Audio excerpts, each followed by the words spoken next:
Assalamualaikum warahmatullahi wabarakatuh. Bertemu lagi dengan suara saya Alex Suhendra, dan sekarang saya lagi ada di lokasi syuting. Ini jadi di sela-sela syuting ini lagi jam istirahat sih saya tag-nya, jadi bisa ya lumayan lah untuk nuntasin konten wayang saya. Sebenarnya gambarnya udah agak lama, tapi baru saya isi suaranya sekarang. Ini kalau ini nanti akan tayang di hari Minggu ya, karena tag saya ini hari Sabtu. Karena Sabtu sama Minggu adalah milik wayang, maka yang konten 1001 malam berhenti dulu. Nanti akan sambung lagi di hari Senin atau hari Selasanya, lanjut lagi sampai ketemu Sabtu Minggu, ketemu konten yang wayang lagi. Baik, wayang yang sedang saya gambar ini cukup unik ya pendengar. Ini adalah gagrag Kedu Wonosaban ya. Ini wayang Yamadipati. Di beberapa gagrag lain tuh wayang Yamadipatinya nggak begini ya wujudnya, maksudnya ya miring, tetap gepeng gitu. Kali ini ya ini ke depan tuh, hadap depan. Kalau di Cirebon sendiri itu Yamadipatinya raksasa. Nah, tapi di Cirebon sendiri ada wayang yang menghadap depan seperti ini, yang wujudnya muka manusia begini. Itu kalau nggak salah Kilat Braja, tapi untuk data-datanya Kilat Braja itu siapa saya sama sekali tidak tahu. Saya sama sekali buta tentang itu. Nanti saya cari keterangan Kilat Braja itu siapa. Wayangnya menghadap depan, bawa pedang, kalau nggak salah bawa pedang apa bawa tombak. Nanti kapan-kapan saya cari deh datanya.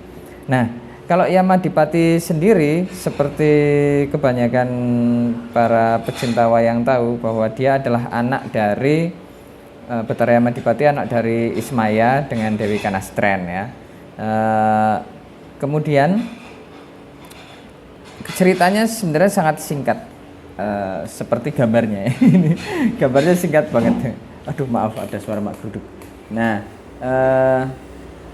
si Yamadipati ini punya istri Dewi Mumpuni dan diselingkuhi ya, karena ternyata Dewi Mumpuni itu nggak seneng sama Yamadipati yang mukanya menurut dia itu nggak ganteng ya, dia nggak suka sama Yamadipati.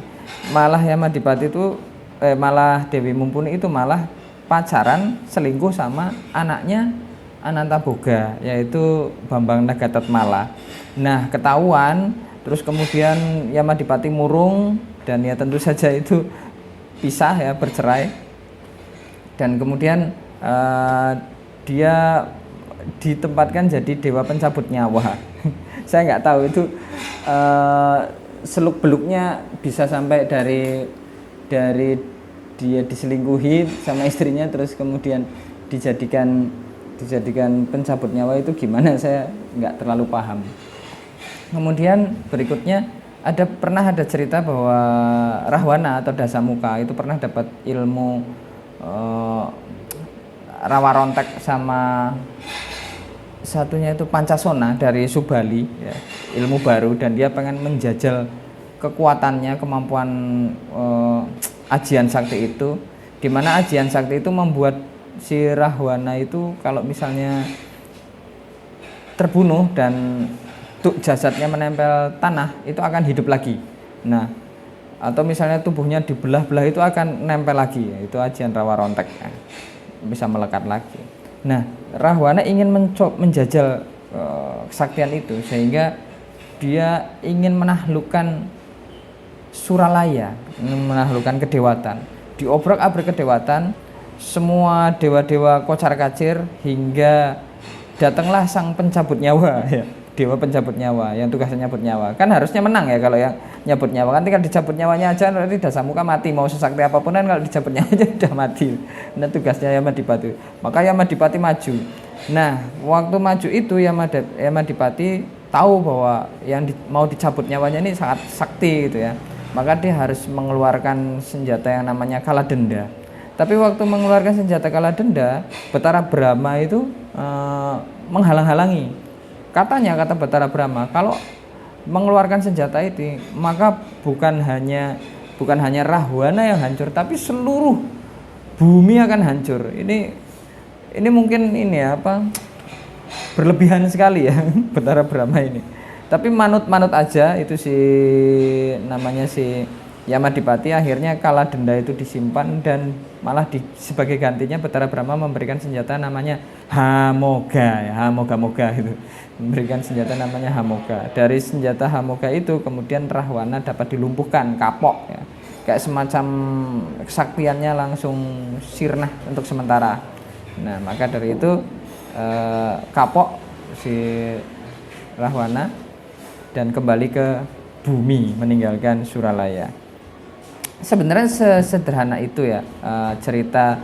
Teman-teman juga bisa searching cerita tentang Yamadipati itu siapa, gampang lah, kita bisa searching di Wikipedia atau di manapun akan muncul seperti apa. Tapi yang menarik sebenarnya adalah bagi saya bukan cerita wayangnya Yamadipati ini, tapi bentuk wayangnya ini yang saya temui sangat unik di Gagrag Kedu Wonosaban, yang tidak saya temui di Yamadipati di Jawa Timur, di Palembang, di Madura, terus kemudian di Bali atau di Cirebon, di Sunda juga maksudnya, terus di Jogja, Surakarta saya nggak nemu itu, tapi saya menemukan gambar yang sangat unik di Yamadipati Gagrag Kedu Wonosaban, yang ada juga di Cirebon tapi namanya bukan Yamadipati ya, tapi Kilat Braja.